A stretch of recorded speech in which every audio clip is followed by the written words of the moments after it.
আসুন আজ একটা দারুণ ইংরেজি শব্দ শেখা যাক। শুরুতেই একটা প্রশ্ন, একটা শব্দের কি দুটো সুপার পাওয়ার থাকতে পারে? এই যে রিনা, সে কিন্তু বেশ ভালো একজন ছাত্রী, কিন্তু পরীক্ষার নম্বর দেখে ওর মনটা আজ খুব খারাপ। তাই সে ঠিক করল টিচারকে খাতাটা আরেকবার দেখতে অনুরোধ করবে। এই বিশেষ অনুরোধকেই ইংরেজিতে বলে আপিল।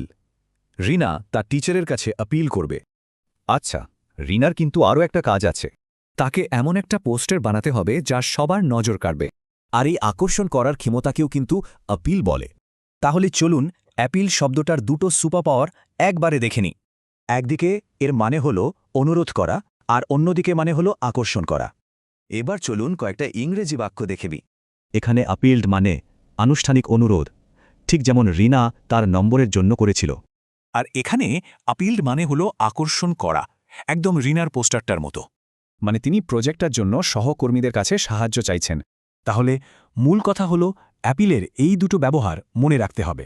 বাক্যের ধরন দেখেই কিন্তু এর মানেটা বোঝা যাবে। এবার ভাবার পালা, এই দারুণ শব্দটা কিভাবে ব্যবহার করা যায়।